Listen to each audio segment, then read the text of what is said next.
Mas enfim, o Matina tá de volta aí com mais um bloco. E agora a gente vai ter uma entrevista muito interessante, não é isso, Camila? Isso mesmo, com o artista plástico o Juca Máximo. Ele já está aqui com a gente no estúdio. Bem-vindo, Juca. E a gente vai começar, obviamente, falando um pouquinho sobre a sua vida, de como foi que você começou, o seu envolvimento com a arte, com a cultura.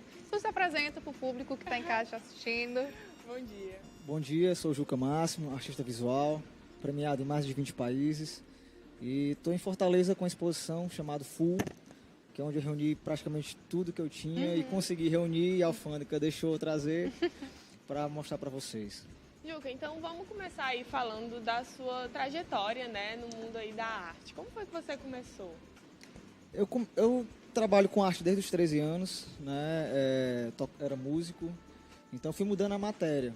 Em 2017, eu depois de passar por publicidade, ilustração e tudo, eu pintei minha primeira tela em 2017, final em dezembro, e aí eu inscrevi no primeiro festival, que o prêmio era expor no Museu Nacional do Canadá, e eu ganhei, minha primeira tela foi o primeiro prêmio, aí eu pensei que ia ganhar o resto de todos os prêmios, né, mas não foi bem assim. E aí eu comecei em 2017 a inscrever em festivais e a pintar. E eu continuei ganhando alguns prêmios importantes em artes visuais, em ilustrações. E aí, o último ano, eu recebi o convite para a Bienal de Veneza com produto de design, né? Então, comecei em 2017 e venho trabalhando desde lá, mudando a matéria. Comecei com tela, hoje eu estou com vidro, estou com resinas, com córea, que é uma matéria diferenciada. Enfim, estou buscando o mundo aí. E vem cá, Juca, sempre pensou em trabalhar com arte ou já pensou em fazer algum outro curso, alguma faculdade, trabalhar com alguma outra área? Eu sempre pensei em fazer arte, mas eu fiz economia na UFC porque eu queria ser dono do meu próprio negócio. Então, arte é um negócio, a gente tem que encarar como tal. Então, tem todo o investimento de marca, tem investimento de materiais que são caros, como o Corem, que é uma matéria nobre. Então, sempre pensei na arte, mas claro, eu fiz alguns cursos para poder me dar um norteamento e um planejamento mais eficaz no empreendedorismo. E como foi você falou, né, que pintou a primeira tela e já foi premiado, mas como foi que você decidiu, vou tentar pintar aqui? Eu trabalhava o dia todo com arte, né, então só mudava, como eu te falei, a matéria-prima, né? Eu trabalhava com computador, com papel, então fazia muita ilustração. Então eu passei 10 anos no mercado publicitário, ilustrando. Trabalhei para agências de São Paulo, como freelancer mesmo, né? Então eu pensei, não, vou testar aqui na tela. Aí eu testei na primeira tela e aí como eu já participava de festivais da publicidade e havia ganho alguns, eu pensei, não, vou me inscrever num aqui para ver o que é que dá. E aí eu ganhei, aí eu disse, agora. É muito difícil trabalhar com arte, trabalhar com pintura, com vidro. Tem alguma coisa que tu acha mais fácil? É preciso realmente você ter um embasamento, assim, de estudo? É preciso estudar arte? Quando eu converso com outros artistas, especialmente mais novos, apesar que eu sou novo na arte, mas eu falo para ele não seguir definições ou métodos já existentes. Tem um artista que eu gosto muito dele, ele já é um senhor, mas ele trabalha com scanners 3D, e, enfim, é o Anthony Gormley, e ele fala que a arte é para o futuro.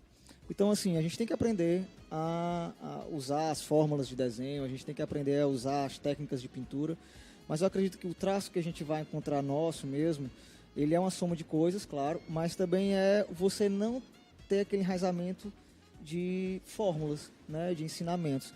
Então, se você consegue fazer um traço já sem usar a fórmula de desenho, as proporções perfeitas, ótimo, isso é um diferencial no mundo de hoje. Porque desenhar igual uma foto, tem muitos que fazem, não é fácil, mas tem muitos que fazem. Mas qual é o teu diferencial hoje na arte, né? Então, o Juca Máximo, ele procura essa desconstrução o tempo todo, né? Então, o que eu sugiro é sempre trabalhar o seu eu e tentar externalizar isso nas telas, né? Juca, e assim, a gente sabe que no Brasil a gente sofre muito com essa questão do pouco investimento em arte, em cultura. Por isso que você acha que, sim, que os prêmios que você ganhou são internacionais? Você acha que falta esse investimento no nosso país? Falta. A ideia de arte, de cultura, de beneficiar a artes plásticas principalmente, ela é muito frágil, vamos dizer assim. Eu fui para Taiwan e lá a gente chegava uma pessoa com filas de gente querendo falar com ele. e cheio de segurança, e lá é uma cidade super segura, não sei nem para que aquilo. E aí eu perguntava quem é, aí o pessoal, não, é o professor de artes plásticas da faculdade. Então, assim, os popstars lá são os professores, são artistas plásticos, então a cultura é diferenciada, né? Então, assim, aqui falta incentivo, falta investimento, os editais são valores muito baixos, que não condiz com o valor de investimento da arte em si. Então, os prêmios lá fora me credenciou, né? Você até me perguntou antes se viver de arte era fácil. Não é, principalmente quando você não tem um mercado. Sim. Então, assim, eu fiz uma construção de fora para dentro, né? Eu fui representado por galerias importantes em Nova York. Hoje eu sou representado pela maior do mundo, que é a Saash. E eles que me fazem a consultoria de preço e tudo. Então, assim, depois que eu peguei depois que essas pessoas acreditaram no meu trabalho, foi que o mercado local começou a me ver com outros olhos, né? Além da imprensa, que a imprensa sempre me deu apoio. Mas o mercado, ele gosta mais do que vem de fora. É incrível dizer isso. E é clichê já, mas é a verdade. Então, eu tive que ganhar prêmios.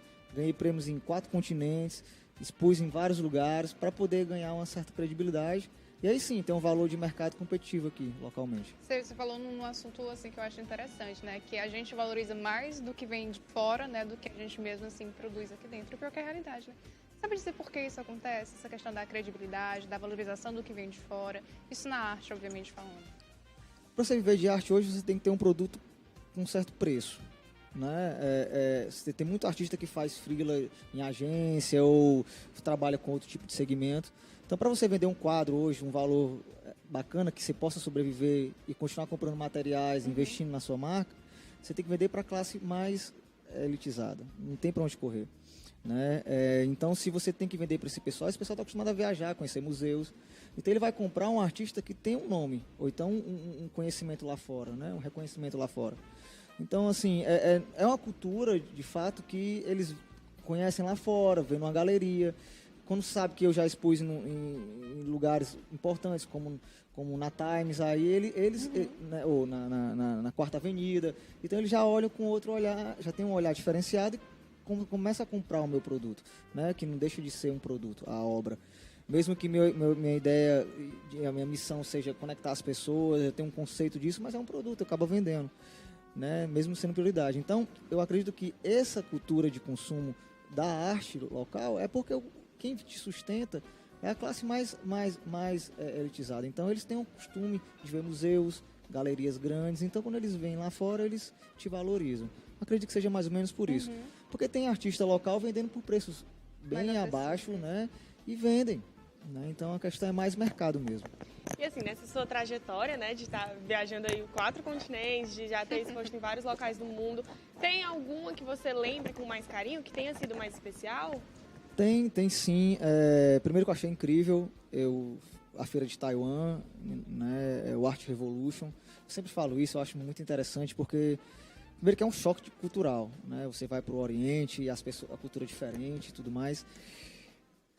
Mas eu fui lá 2 dias antes Não, eu tava no voo, porque é 2 dias para chegar lá, são 36 horas de viagem. Eu tava até brincando na entrevista que eu dei para eles lá, que eu falei, rapaz, dá para ir para a Lua, né? Então, eu vi 3 nasceres do sol no caminho do avião, né? No mesmo voo. E aí, quando eu cheguei lá, no avião, eu soube pela curadoria que eu já tinha vendido todas as minhas obras antes de chegar. E aí, quando eu cheguei, conversei com as pessoas, você vê um percentual de vendas de 93%, numa feira que tem milhares de obras. É como se você levasse 100 obras e vendesse 93, é um absurdo. Isso não existe nem na SP Art. Então, você vê isso, você vê a cultura, como eu falei, do professor sendo aclamado lá. Então, tem um choque cultural muito grande. E outra, você vê prédios incríveis, como você vê em Nova York, né, e do lado um templo de 1000 anos. É uma coisa absurda. Né? Então, essa viagem, o Oriente, ele me cativou demais. Se não fosse tão longe, eu iria morar lá. Mas vem cá, conheceu Taiwan, conheceu Veneza, quais são os outros lugares que tu conheceu, assim, apresentando tuas obras? Pronto, teve Chicago, né, Amsterdã, Miami, né, e tem outras exposições que tinha viagens programadas, eu ainda estou com uma passagem comprada aqui e eles não querem me repor, mas enfim, tem muitas viagens para acontecer ainda, mas minhas obras já foram para vários lugares, eu não consigo estar em todos, né, porque fica inviável, eu tenho que trabalhar. Então, a viagem, ela consome muito tempo, porque eu fico numa feira ou fico numa exposição. Né? Mas eu já fiz exposição na Índia, fiz em 5 cidades nos Estados Unidos, Europa, Paris, fiz Veneza, vou fazer Veneza agora, na Bienal, que é o maior evento do mundo. E, enfim, tem outros lugares para ir, China também, Japão. Enquanto isso, a gente fica só aqui, né? A gente não sai do A gente fica só admirando. Mas, e assim, esse período de pandemia, né? Muita gente disse que uns ficaram inspirados, outros tiveram bloqueios. Eu tenho amigos que são artistas e eles tiveram muito esse problema, sabe? Assim, uns tinham muita criatividade e outros bloquearam. Como foi pra você esse período de quarentena? No começo eu tomei um susto, porque o primeiro segmento que fechou foi o nosso, né? Então, quando o Guggenheim fechou, pronto, o que eu vou fazer agora? E aí eu entendi que existia uma pandemia. E depois disso eu fiquei um tempo meio que sem entender, preocupado com minha família já tem uma certa idade. E depois disso eu comecei a criar. Eu tenho uma série que fala de máscaras, né, as ausências. E em Taiwan as pessoas usavam as máscaras, no Chicago também. Eu tenho uma obra que a máscara é na obra e tira, você coloca em você e bota de novo, que fala da absence yourself, que é se ausentar de si mesmo. E aí entrou em voga a gente hoje viver atrás de máscara, então foi bem bacana. Mas eu nunca havia feito uma série completa. Eu sempre fazia 2 obras, 3 obras e partia para outra série. E isso era um problema para o mercado, porque o mercado local ele entende que você tem que terminar uma série, tem que ter um estilo, eu não acredito muito nisso. Eu já acredito como Gonley, como Kai Kiang, que fazem séries totalmente alternadas, depois volta para a primeira e volta para a quinta, vai uma loucura que eles fazem. Só que nessa pandemia eu consegui parar as viagens, consegui parar de expor e reuniões, que a gente faz muito para captar recursos e captar material, né? E aí eu fiz uma série completa, que foi a Gravity, onde eu fiz de olhos vendados, foram 20 obras, 20 pinturas, tem instalação, tem escultura. Então nessa pandemia eu consegui criar uma série inteira, nunca havia feito isso, né? Então eu fui do pensamento de preocupação. E agora, os maiores museus fecharam, as galerias vão... É escada, né? Para a criação, né, efetiva de um material já só naquele momento, né? Que você cria e viaja, não dá tempo para nada. Dessa vez eu consegui fazer uma série inteira e foi gratificante. Ai, que bacana. Então agora a gente vai para um rápido intervalo, né? Depois desse comecinho da conversa com o Juca, que é uma inspiração para muitos artistas, principalmente aqui do Ceará. E a gente volta já com mais Juca Máximo, né? E mais informação sobre esse mundo da arte.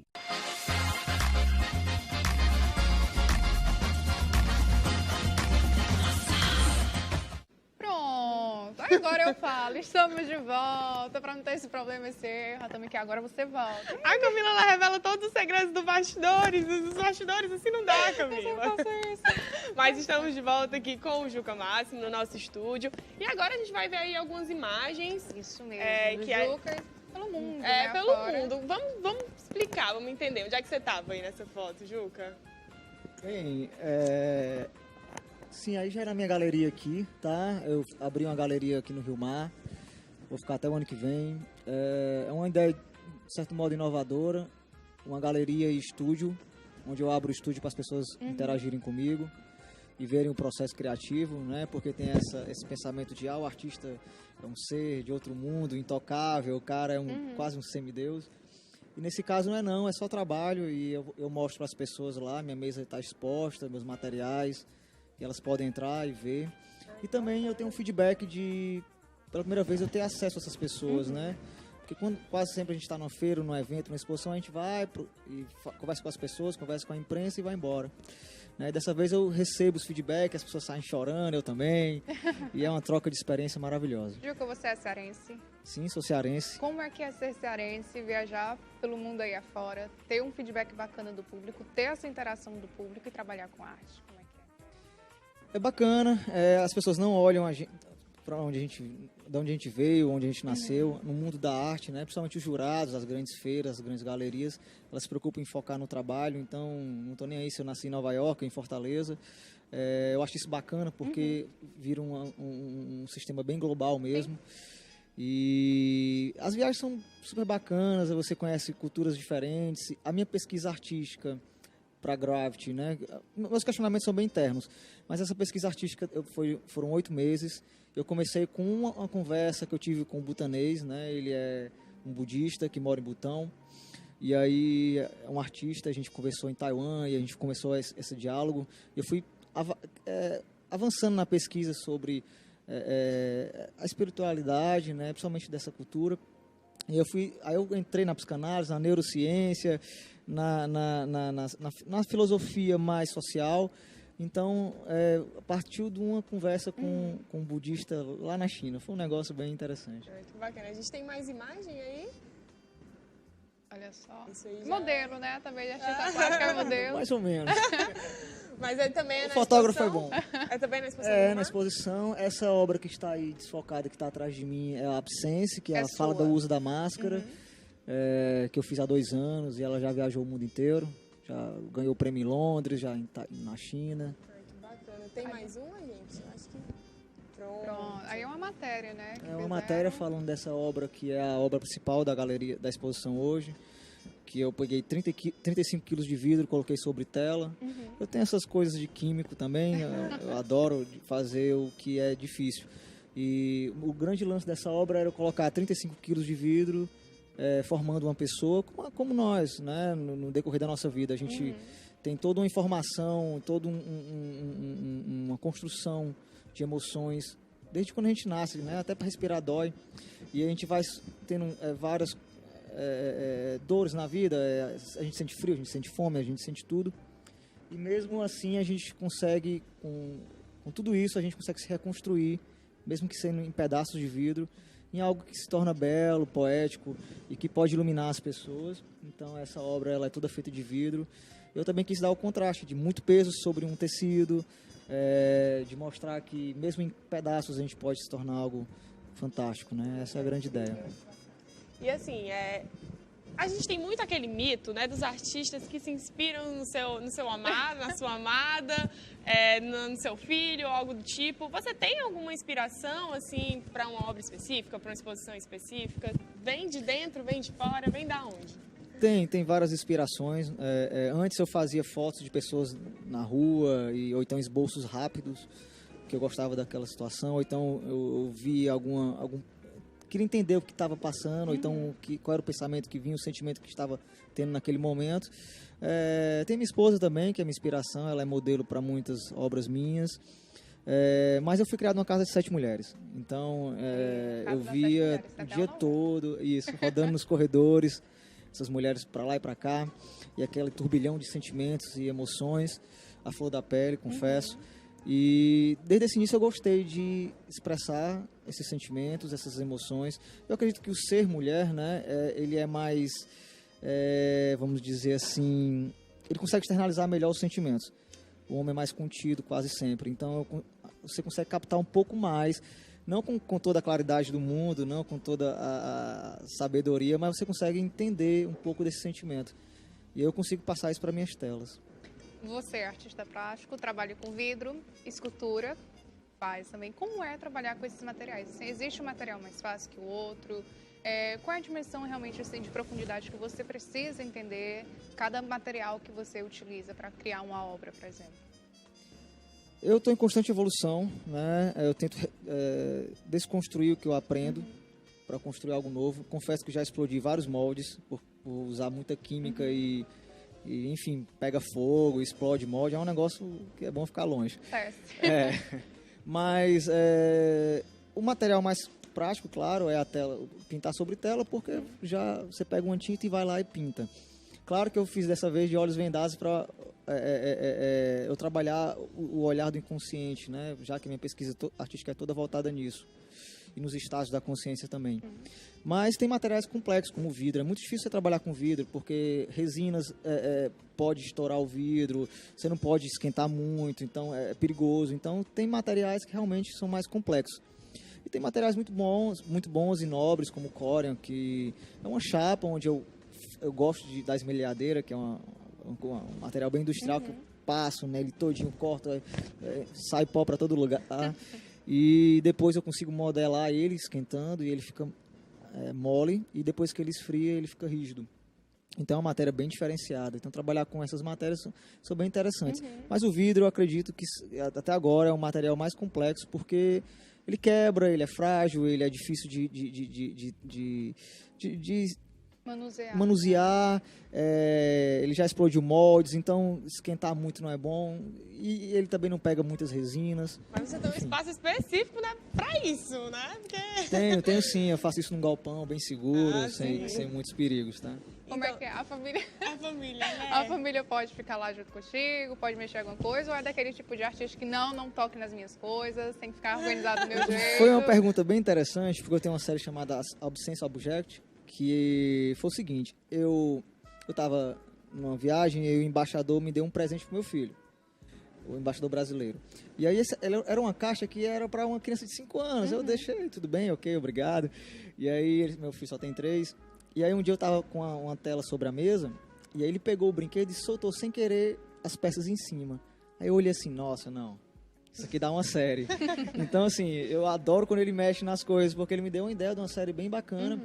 Então, a série da Absence Objects, que é uma série que já viajou também em vários lugares, quem criou foi meu filho. Ninguém pode ficar sabendo disso, não, porque senão ele vai querer o direito autoral dele. Mas foi ele que deu a ideia. Então, o pessoal mexe lá, eu não tenho muito isso, não. Né? Eu acho que é colaborativo. Então, como as pessoas vão na galeria e falam seus sentimentos, mesmo eu tendo um conceito definido, né, mesmo eu tendo uma ideia pronta para aquilo ali, mas eu acho que os sentimentos, mesmo sendo colaborativos, eu sinto a mesma coisa que você, só que de maneiras distintas. É bom eu entender o que você sentiu naquele momento e eu pegar isso para mim, porque eu acabo evoluindo também como ser humano e acabo evoluindo como artista, e minha pesquisa só avança com isso. Juca, e assim, a gente vive num cenário que é de massificação, né? E suas obras são todas únicas, na exposição, né? Você vê que tem todo um conceito, mas você também considera as artes que são feitas para venda mesmo, para o público, que o artista faz 3 obras assim iguais para vender, para comercializar, também considera como arte? Assim? Sim, com certeza. Tem um padrão mundial, tá? A gente tem que seguir. Tem um padrão mundial que acredito que seja até 20 unidades iguais se torna original, tá? Depende muito da cultura.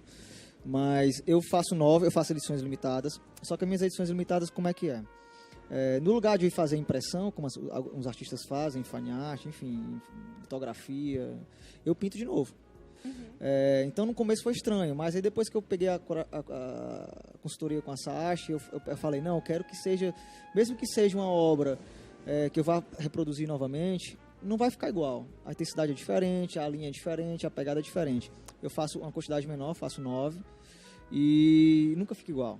Bacana é isso. E eu também mudo as cores, mudo o padrão, mas eu faço a mesma figura, a mesma pessoa. É como se eu estivesse te pintando 9 vezes. Né? Então, com o mesmo ângulo, o mesmo jeito, eu pinto você com 9 vezes. Mas eu estou com 9 sentimentos diferentes, ou não, às vezes pode ser alguns parecidos. Né? Então, eu acho que é arte, eu acredito que seja arte. Tudo que é original, tudo que vem de você mesmo. Né? E tem artistas como fotógrafos que fazem reproduções, não deixa de ser arte por isso. Né? Você vê um Cartier-Bresson, tem 20 unidades, quem que não vai querer um Cartier-Bresson em casa, né? Né? Tem Gabriel Iqbal, faz 5, enfim, é arte do mesmo jeito. Né? Claro que são artes diferentes, como a instalação é diferente, como a música como a pintura de tela é diferente de uma fotografia, mas não deixa de ser arte. Eu vou te perguntar aqui uma pergunta simples, eu acho que qualquer pessoa pergunta isso para um artista. Como é que você vê hoje em dia a arte, na modernidade, na contemporaneidade? Tem um pensamento que eu tenho isso em mente, né? Desde quando eu me entendo por gente, né? Que todos nós somos contemporâneos do nosso tempo. Se a gente for para 1500, vamos lá, Michelangelo era contemporâneo naquela época. Se a gente for para 1900, Monet era contemporâneo no seu tempo, Van Gogh era também. Então, não importa o momento que a gente tiver, somos o mais moderno que existe. Somos o que tem de mais moderno no mundo. Então, assim, a arte, ela, claro, hoje está num patamar totalmente diferente de 100 anos atrás. Isso não tem como negar. E eu acredito que a gente deva pensar diferente mesmo. Claro que eu não acredito muito também em você jogar um papel em cima da mesa e criar um conceito maravilhoso e dizer que isso é arte. Não deixa de ser, não estou dizendo que não é. Mas você deve fazer algo e defender com unhas e dentes, dizendo que aquilo é arte por um conceito, por uma defesa. Eu me lembro que na época de publicidade, você fazia um conceito mais ou menos e uma super apresentação para vender o peixe, né? Então, a arte contemporânea tem muito disso também. Eu não acredito muito nisso.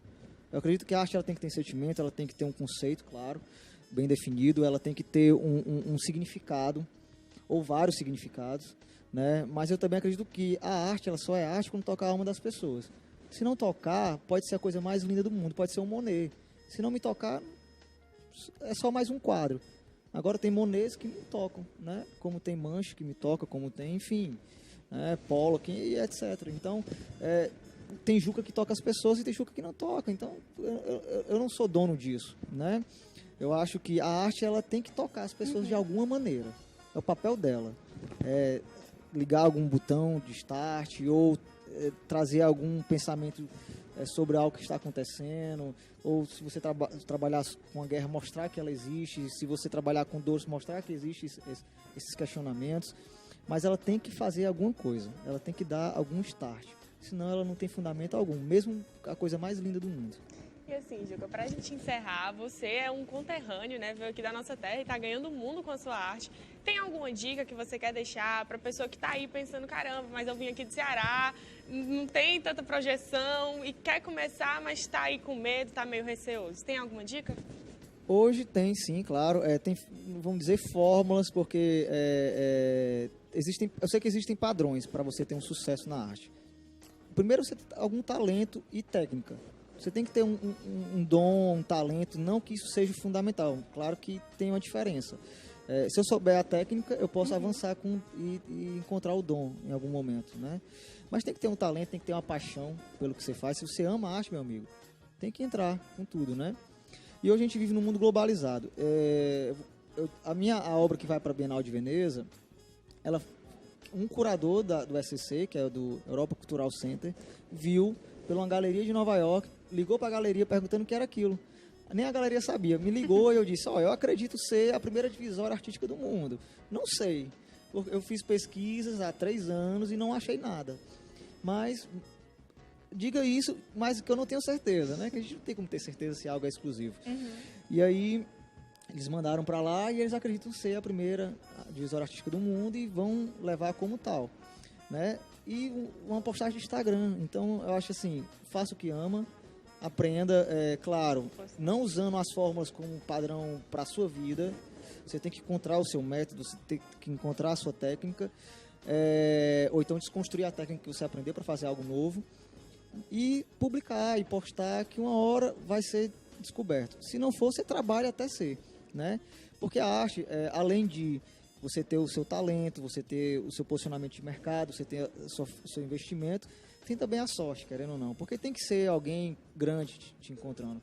Um curador importante, um grande jornalista da Times, do Caderno de Arte, né? Tem muitas histórias por aí de artistas brasileiros que estavam com um quadro na Quarta Avenida, alguém viu e pronto, virou o mundo, né, para ele. Então você tem que mostrar, tem que fazer, tem que aproveitar as oportunidades, né, e trabalhar com o que ama. Se for arte, se for artes plásticas, se for música, se for escultura, vá. Porque tem chance demais de dar certo. A gente está quase chegando no finalzinho, mas eu quero fazer uma pergunta que eu estou curiosa agora. Como é que é ser artista, ter arte e poder fabricar, né, diversas coisas para o público? Já teve, assim, essa interação com o público, querendo ou não, vai surgindo comentários, vai surgindo críticas. Como é lidar com esse tipo de coisa? Porque a gente está trabalhando aqui agora, a gente vê como é que está funcionando. Críticas, das elogios. Eu vou te falar uma coisa sobre crítica. Eu já falei muito sobre críticos de arte, por exemplo. Mas a maioria dos críticos é o próprio segmento, é o próprio mercado, né? Então, são artistas falando de outros artistas. Isso acontece aqui, assim, eu vejo só aqui, para falar a verdade. Porque mais eu ganho grandes amigos nas viagens. Derrubei aqui minha notinha. Mas o que eu vou falar da crítica, você pegue para você o que é bom, o que não é, não ligue, né?